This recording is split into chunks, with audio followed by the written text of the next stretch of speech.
All right, we got a great guest today. I got Joe Finneran, Michael and I's mutual friend out of the Hudson Valley. And he's been a guest on my personal show a few times, really good friend of mine. Every time I'm back, we're hanging out. And Joe's just a really experienced investor. So, Joe, I'm excited to have you on the show. And I'm looking forward to this for the 3 days we've scheduled it. Thank you, Greg. Good morning, guys. What's the topic today? So that's a great question you asked that. So we're going to talk about how you've built your rental property business in New York, because you have a very respectable amount of properties, and you've been someone I've looked up to for a while when it comes to being a landlord in New York. So let's just give it listeners a little bit about your background. And I don't want to, usually when Mike and I do interviews, I end up hogging the mic like an animal. So I'm going to let Mike ask a lot of questions too today. Sure. Can't give him the day off, unfortunately. Mike, we've got to have you work today. So just tell us a little bit about how you got into real estate, and then I'll have Michael figure the next question out. Okay. I got in, I think 2012, I got in, and I don't know, I told some people this before. I was a little bit lucky because I started maturing at an age where the market was very low, meaning, I was 24, 25. That's when people really start to get their shit together.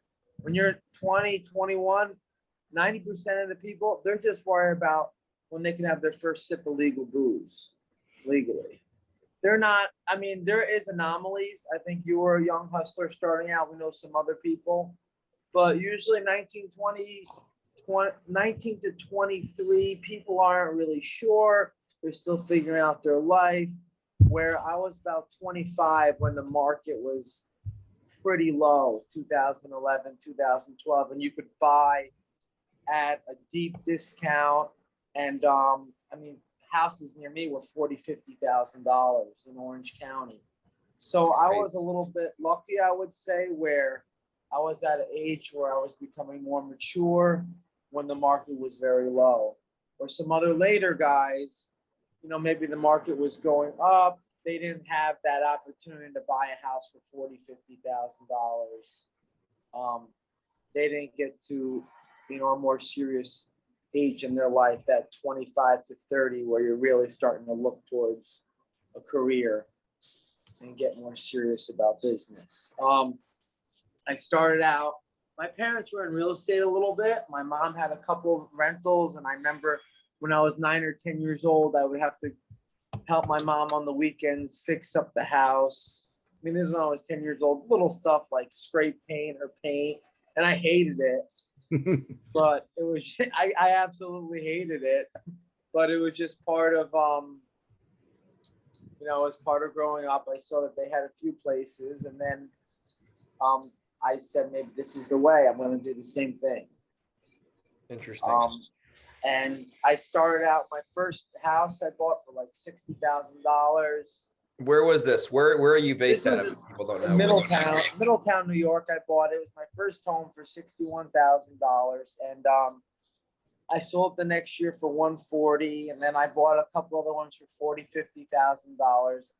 And back then, the game plan was way different. I was fixing up stuff just to make it enough to be livable, because the material costs more than the appreciation you could get in the Middletown area. So if you dump 40 grand into something, but the value would only be 150 all fixed up, sometimes it wouldn't make sense. It was just make it livable, because if you did granite countertops and stainless steel appliances and all that, but the houses were only selling for $100,000 or $120,000, there's nothing left. So it was a very budgeted renovation. You're saying the difference between the high end finishes and the low end finishes didn't make sense because they cost more. Exactly. It's like fixing a house up in Schenectady or something. You're only going to get, if it costs $70,000 to put into it, and you're only going to get 150 all fixed up. There's not a lot of meat on the bone. There's no real meat on the bone. You got to do a very basic renovation and a very budgeted and just take a little bit less. Pretty much. Yeah. So Joe, you're talking about numbers that, I mean, if it was 2022 now, if Middletown was on sale at that price today, I mean, you can't, just to give the listeners some context, that's my area too. You can't touch a house in Middletown, at least a decent house, for less than $250,000. Yeah, that's Like, true. not even, you can't even sniff one. Like, they don't even, you can't even find one if you want it. No, you So can't.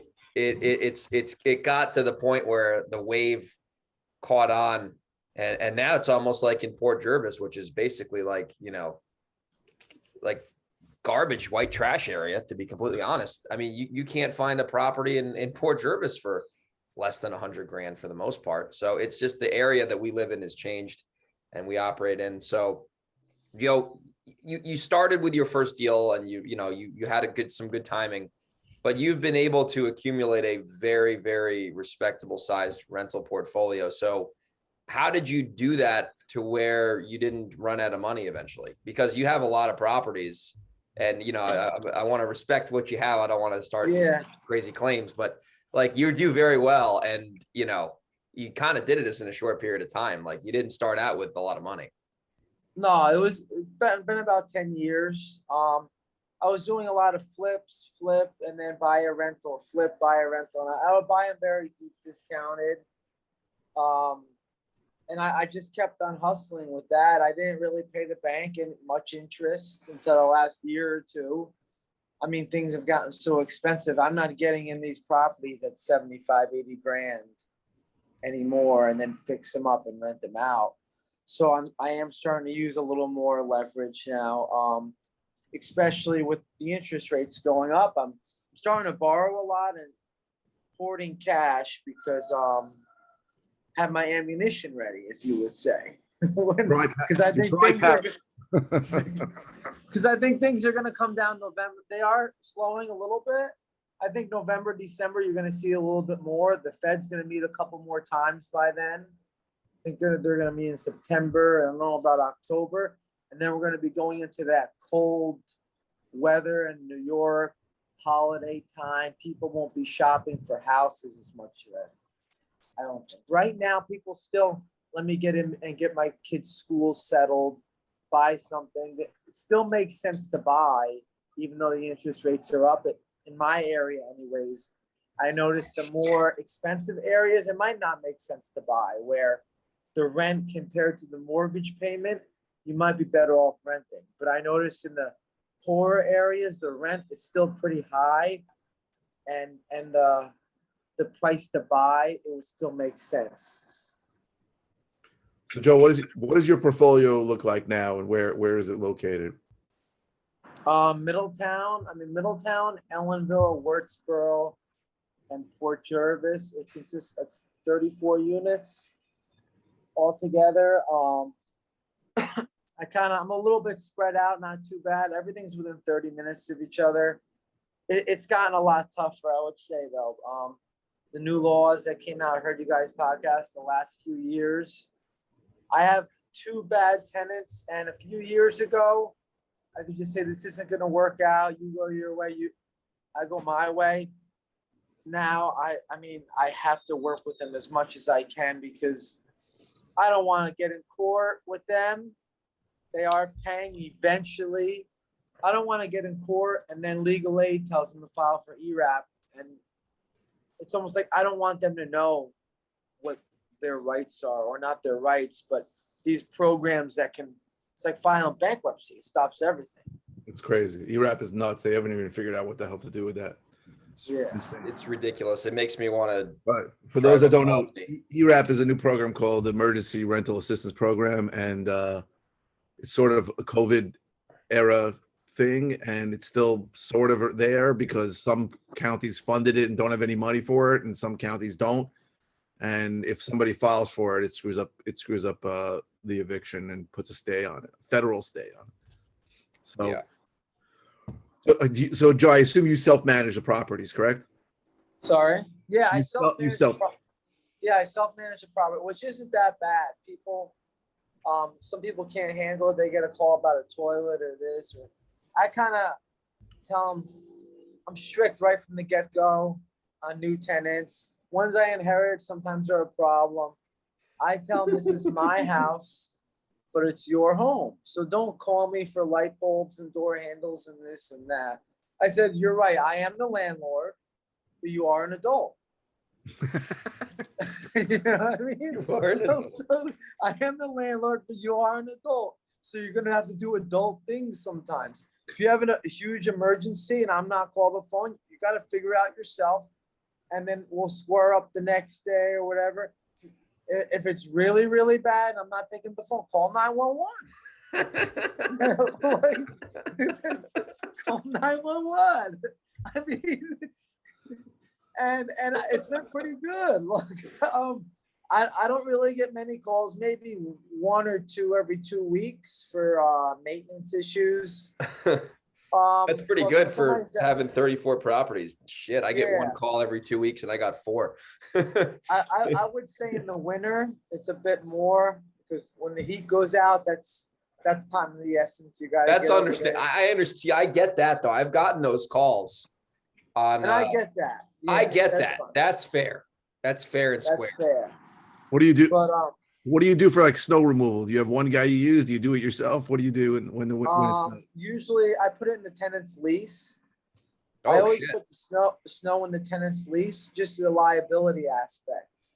So if somebody slips and falls on the sidewalk, or if they slip and fall in their own driveway, the liability, there's another layer of protection. I have the lease that they're responsible for snow removal and ice. So if one of their friends falls or them, then it's on them. Sometimes I do hire people. I have 1 or 2 places where I hire somebody to do it, but I still have it in the tenant's lease that they're actually responsible, and I'm just doing it as a favor to them.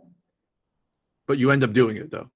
Yeah. Sometimes on a couple places, because if they don't do it, then the town will give me a fine. Right. I know. They're not. You can't show the town your lease. They're still finding you. Yeah, exactly. With the lawn, it's not as bad. I mean, no one's gonna slip and fall on high weeds. Right. But on the snow, I get a little weary about. I'm actually looking at this dentist office. It's not a triple net, but it's a commercial building. I'm meeting the guy next week. He wants to sell, but in the lease is I'm responsible for snow removal. I don't like that. They slip and fall on the ice, especially if it's a public place. You're gonna have patients coming in, and I'm ultimately responsible. If the Iceman doesn't show up, or the snow removal guy one day, and somebody falls, then I'm, by the way, reliable. Yeah. Even if they do remove the snow, they can slip and fall. So yeah. So I always put that in. That's a layer of protection. So Joe, you have a lot of experience dealing with tenants, and one of our more popular shows. Actually, anytime Michael Pinter says the word eviction and then talks about his eviction process, I think the downloads go up by 2,000%, because he's got the most unique process. By the way, on a side note, did you ever see Michael's video he made like 2 weeks ago about what he did with his squatter? No, I have to check it out. After this, you got to text me. I'll send you this video. It's incredible. The show and I almost killed somebody a couple weeks ago. He literally almost killed someone with a crowbar. I had a hammer. I wish if I had a crowbar, it would have been easier. I only had a hammer. Well, note to self next time. Anyway, Michael goes nuts, and I'll have the video explain it, which we've already talked about on the podcast. But Joe, before we hit record, you were talking about rewording the E word and turning it into a different phrase. So can you just kind of elaborate more on that? Because that's actually really clever. I know that they need to reword the word eviction in court. There was always getting evicted, or I'm going through eviction. I have to evict him. They say you can't evict. It should now be transfer of residency, because somebody else is moving back in there. It's not like you're holding out the house and nobody can live there. You just want somebody to move in that's going to pay the rent or buy the house. So it's still going to use. It's not like I'm going to kick everybody out of everything and keep it vacant and have everybody homeless. It's just really just a transfer of residency. This person is being transferred to a different place. I don't know where. to have another person move in. We're both on board with that. I'm for it. We should start. It's like Three of musical us. chairs. Campaign in Albany It's like starting musical tomorrow. It's pretty much musical chairs. And it's not like you're letting chairs open and nobody there in the Right. chairs. It's a bad. Empty. It's a word that's perceived as very negative for people that don't have experience with it. But everybody on this call, well, everybody here knows that, as you said, we're trying to get somebody else in there. It's not like we're not trying to hurt somebody. We're trying to get somebody in there who's gonna be a good tenant. That's all. 100%. Yeah. It's now highest they and have best use. Eviction is like just as bad as murder. They make Right. it seem like those words are grouped together. Murder, eviction, armed robbery. Right, like it's a crime. Right. Yeah. Oh my God. So Yeah. Joe, in your portfolio, is it all single families? Or you have some multifamilies too. No, I have about 10 single families, and then I think 4 or 5 2 families, and then I have a 5-unit building, and then a 3-unit building. Yeah, that's what it consists of. All right. So, Joe, I want to talk about a deal you did that didn't go very well. Not because I want to make you look like a fool, but I've done deal? it. Mike's done it. Talk to me about Otisville and what happened there. That was a development deal, I guess you could call it. It was a great price. Like give us how did you find it? And then let's unpack the entire thing, because there's a lot of lessons we can yank out of this one. I remember you telling me about it. Yeah, a broker told me about it. It was on LoopNet. It was on there for a while. It was like $80,000. It had a commercial bar downstairs and 2 apartments upstairs. Okay. It was in Otisville, New York. It was right across from the prison there, which isn't terrible. If it was across from the jail, Yeah. not so good. I think it was a famous prison, though. I think Michael Cohen was there. Who else? The guy. A lot of people in my neighborhood were there. It's a very low level prison. You're not getting murderers there. You're getting White collar crimes. a lot of white collar crime there. Nobody people in my neighborhood there. Nobody escapes from there, right? Because they don't want to go to someplace worse. Yeah. It was a 3-unit building. Needed a lot of work. I did roof and siding and this, and then I just learned this is way too much work for the amount of rent I'll be getting. Otisville is a very small village. Not a lot going on there. And the one thing is, you don't want to do big projects. This was a bigger project in very small towns. 100%. Everybody is watching you. You're like the biggest thing that's happened since white sliced bread. I'm telling you, you do not want to do big projects in small villages, or even if you're just fixing up a house. I like to be in the mix. Where there's something going on down the street, there's something else, a bigger project than me. That way, the building inspectors and all of the town isn't talking about you. And I got a stop work order within a few weeks. I go to the building department. The building department's open 1 day a week from the hours of 6 p.m. to 7 p.m. Yeah, they're open 1 hour a week, and then they're not open on the first week of the month. It's like, how do you get anything done? I'm there, and the project went into the winter.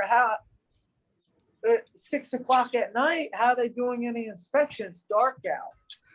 Inside, there's no there's no lights in the building. It was just you couldn't even schedule anything to get done. To pull the permit, then the lady wasn't in. Then she has to come and see it. You have to wait for 2 weeks for her to come and see it. It was a mess. I did new roof, new siding, all that, and I just said it's not worth it. I wind up selling it. I lost a few $1,000s on it. That's not bad. I lost maybe $5,000 on it and a lot of time.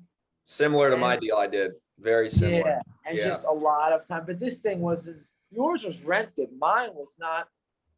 You couldn't rent it. You couldn't do anything. You know how I wound up selling it? Smoked? I was on that MLS. I put like one of those, coffee signs outside. Those like VA-shaped plastic. Oh yeah. Like you see at Stewart's or Yeah, Dunkin' like Donuts, communicating a message. Yeah, yeah, yeah, they're yeah. like 99-cent coffee out by the street. Like I What'd you put one put? of those out, and somebody called me, and the guy bought the building. What'd you end up selling that son of a gun for? 155. Ah, that's not, dude. That's not terrible, honestly. I bought it for 80. I held it for a year and a half. I threw a ton Oh, of yeah. money into it.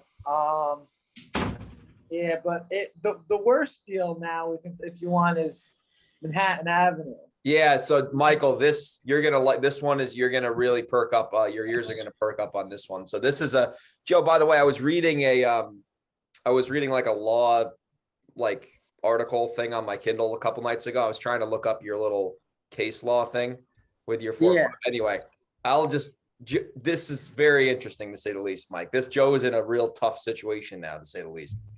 He's got himself in a little bit of a jam. Well, I'll tell you the story. I bought a house at tax sale. It was about 3-4 years ago. Me and my mother, we were the winning bidder, and the bank didn't pay the way it works in the cities of New York is you buy the lien. I think the lien was for like $900. It was backwater and sewer, and then the town or the city of Middletown in this case sends out all these notices saying, look, you got to pay this bill. You have 1 year to make sure you don't lose the property. Otherwise, we're going to give it to the highest bidder, which was like $120,000 was our highest bid. But at that moment, you only have to pay whatever is past due that is delinquent by the bank and the property owner and whoever has the interest in the property. So they sent them all these notices. Whatever they signed for the notice, Bank of America had a mortgage on it for $200,000. They got served. Nobody comes forward and pays this backwater and sewer. So the city of Middletown calls us in, look, nobody has paid. We're going to convey the property to you. You have to bring in now the full bid amount, which was $120,000. Give them the check. A couple days go by. Can't give you the deed, COVID. I said, what do you mean you can't give us the deed? There's a foreclosure moratorium. We can't. So they said, couple months. Let's wait a couple months. Still can't give you the deal. I said, we need our money back then until you can. And the city attorney is like ignoring us. I'm like, we're chasing him around. And the thing is, these smaller towns upstate, you're in a tough spot. If you own a lot of rentals in that area, you don't want to cause too many waves or swim the wrong way up the stream. They'll send the building department after you. I mean, it's a small town. They'll talk. Everyone knows everyone. Yeah, it's a lot different than like Island where you it's kind of want more popular. You want to cooperate. You don't want to give them a tough time because they will get you back through the building department usually. So we waited. Finally in September, they gave us the deed. I wait a month or two, start fixing up the house. Put like 80 grand into it, central air, all new boiler, all new cabinets, all new bathrooms, 85 grand. Come a year later now, right? How did you dispose of the property originally? Like, how did you put 80 grand into it? What happened? Did you move someone in or did you have it? No, vacant? I have a tenant there now. He's paying $2,800 a month. So about a month and a half ago, I get a text from my tenant. There's people walking all over the property. They're saying it's going to auction. Oh, no. I'm saying, what? Yeah, they're walking all over because the tenants have cameras, knocking on the door, looking through the windows. I'm like, what are you talking about? That would have been Michael 5 years ago. Then all of a sudden, I'm like, what? Then all of a sudden, one of my friends sends me, don't you own this property? It's on auction.com. Oh, no. Going up for a foreclosure sale. And I'm like, what? So I'm calling auction.com. I'm sending them the Good luck finding somebody to answer your questions there. Yeah. And like they escalate to this legal field, and then I'm sending them a copy of the deed that the bank. What happened was the bank doesn't even know that they lost the property at tax sale. They still have Right. this big mortgage on it. Now They can with check. the fees, They can challenge service and say we weren't served correctly.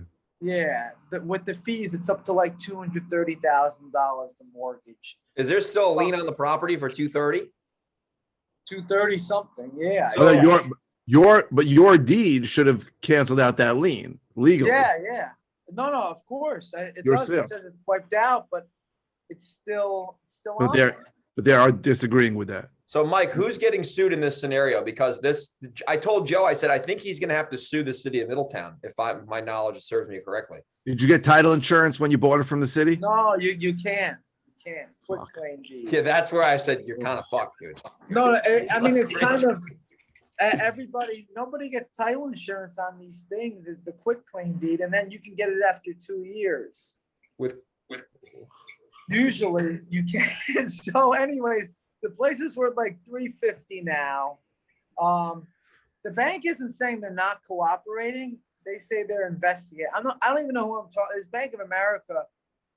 I don't even know who I'm talking to. So the question is, how good was the legal process from the city of Middletown did they wipe out that lien or did they not wipe out that lien? No. They have proof of service. I sent it all over, and I sent it to the bank attorney. I hired an attorney now. The problem is that I'm not in touch with the decision maker. I'm fighting Bank of America. Who am I? I'm dealing with some big fat guy in Chicago. Who's making the decisions? I don't even know who he is. They have the attorney representing them, the bank attorney, and that's as far as my length goes. Right. And the bank attorney they're pretty much incentive for litigation. To say, I don't know. No. Listen, if What do you think, Mike? if you did everything right and the city of Middletown did everything right, that attorney may look at it and tell Bank of America this, you're done here. They don't really care that much. I mean, if you think about it, the litigation to deal with this whole thing could cost them $40,000 if it's some fat attorney in Chicago. For what? What are they really getting? They're going to get in a mess. They're going to sue them after. It's a whole thing. So if everything was done right, you just got to make sure. And you don't know if Middletown did everything right. You hope they did everything right, but yeah. Exactly. If everything was done right, you might be fine, and they may just walk. You think Bank of America really gives a shit if they walk away from a $230,000 thing? They probably thought they were going to sell that for $100,000 anyway. They're probably going to take a beating. If somebody would have offered them a short sale at 100, they might have taken it. So from a macro perspective, if everything was done legally right and their attorney says you're out of luck, they'll just say goodbye. They don't care. They don't give a shit. But if anything was done wrong, if they have anything to sort of lay a legal claim on to litigate, they're going to want money from you. They're going to want a settlement. Yeah, I mean, I'd rather just pay him off at this point, whatever. But how much? You're not going to pay him $200,000, exactly. right? You can't pay him $200,000. You're already in the deal for what? No. Yeah. I was gonna say, well, look, the city pretty much got $120 of net proceeds. It was like $900 still, so the city netted $120. The city should give those proceeds to the bank and then just call it even. Well, the city's not going to do. Middletown doesn't give a fuck about that. No, they got their money. $120,000 to Middletown is a lot more than $120,000 to Bank of America. You know what I mean? Yeah. So but it's like I said, if Middletown did everything legally right, then Bank of America has no legal claim to the house whatsoever because their lien is wiped out on the lien sale. But if Middletown did anything wrong, if they screwed up on the service in any way, if they served the wrong place, and if they did anything wrong, then Bank of America is going to come after the house. But really, like you said, they should sue the city, not you. They should sue the city. The property's already gone. If they conveyed it wrongly, I didn't do anything wrong. You certainly didn't do anything wrong. So I hired a pretty good attorney. He got a temporary restraining order against Bank of America, so they can't touch the deed. Yeah, They can't touch the deed or anything like that. And I guess they're filing to extinguish the mortgage, and we'll see what happens. Listen, usually when a deed is transferred already, it's almost impossible. I had a situation I'll tell you about in a second for the bank to do anything. So I had a situation where I bought a property at foreclosure, and then we filed for eviction, and we got a judgment for the eviction, a warrant for possession, and obviously the foreclosure went through because they sold it to us, and the guy was fighting like crazy, and they sort of found like a window, and they said we couldn't close for a while because of all these legal hangups that this guy was challenging, and they called and they said we can close, so we closed right away. And the reason why we closed right away, even though we knew that there was other legal challenges, was because once a deed because I spoke to a bunch of attorneys on it, they said once a deed is recorded, it's almost impossible for them to overturn that deed. In the end, the occupant appealed both the eviction, and he appealed, and it's just two separate appeal courts appealed the foreclosure. He must have spent, from what I'm told, about $50,000 to $60,000 in legal fees. Appeals are very expensive. Just like the book that they have to file for the appeal can cost $20,000 just to make the book. And he lost both appeals, and we got the house eventually. But what we made a decision, I had a partner then, was if we close on it and we get a deed, it's almost, what I was told, it's never happened that they're going to overturn the deed. So I think your deed is okay. Oh, no. Yeah. I don't think they'll overturn it, but I'm worried about if it goes to foreclosure auction, that pretty much, they had a meeting in court with the judge, and it's a referee's deed. That's very strong, I heard. That means the judge said, yes, you can auction this off at this day. I gave authorization. Where the way it's a judicial foreclosure. City of Middletown, the way they do the county or the city is return receipt service. All right, we're going to file a deed. It doesn't go in front of a judge. It doesn't go in front of anything. And it's really a crappy way to do business. It's almost, I don't know if the city or town attorneys are just lazy. They don't want to go through that few-year process or what it is. But if it was a proper judicial foreclosure, the bank would be totally wiped out. They'd have nothing to stand on. Right. In this case, the ownership of the house is all based on a registered mail slip. Yeah, so it's different. By the way, it would have been we got a referee's deed also, but it's through a whole judicial process where all the liens are gone. All the liens are wiped. Yeah. Did you have title insurance, Mike, when you bought that? Yeah, for sure. All right. That's what I told Joe. He called me a couple weeks ago, and I was telling him, like I said, I got title insurance. No, you can't get it. So I was like, you should try to get title insurance, dude, because that's like your saving grace when this shit happens. I tried pulling out a big mortgage on it, like through a bank, and it got to like 3 days before the closing, and they're like, yeah, we can't. Sure, you can't. There's a pending foreclosure. Like I was like, oh my God, it's gonna go through. And I was like, I'll just pull more people into this lawsuit. Yeah, like that. So they were gonna give me, it's worth $350. They're gonna give me $260 on it. Now I have $260 in my bank. Now Bank of America can fight Orange County Trust. I really don't care. I got like now pulling more. Yeah, you like burn it. You were gonna burn it and take all your equity out. That's hilarious. Yeah, and then they're like, "What do you mean?" Orange County Trust say, "What do you mean? We just wrote a big mortgage on this. We can't just let this get foreclosed by Bank of America, and then they can fight it." Unfortunately, they were smart enough not to do that.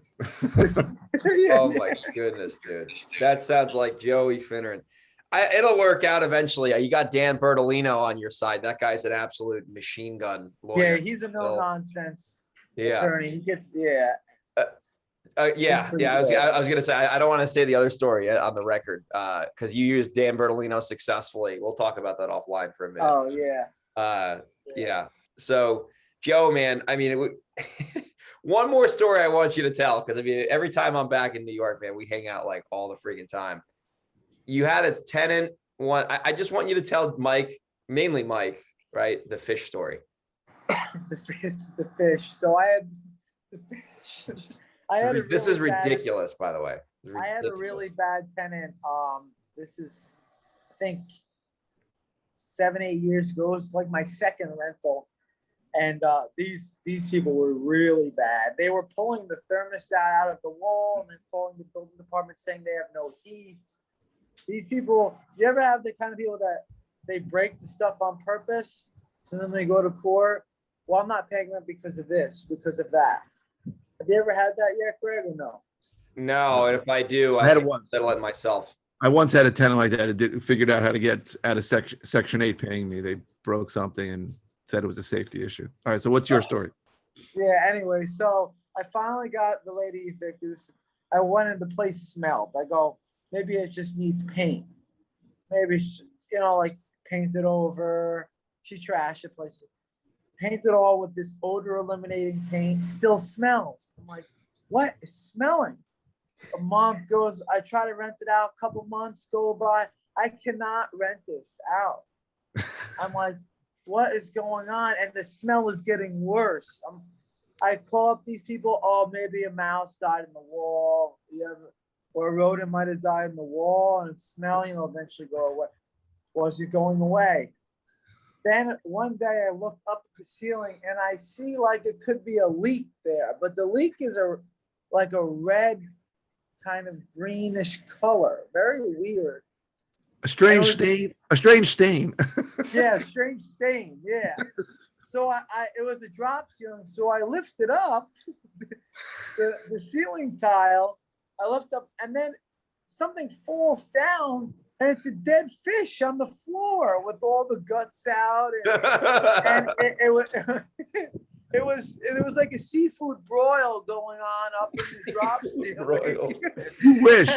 Why would it smell so bad? Yeah, it was a 3-month-old seafood broil on the drop ceiling, and it was like this huge catfish. I don't know, maybe about 1.5 feet long, and that's what the terrible smell was. And of course, that cost me a few months worth of rent.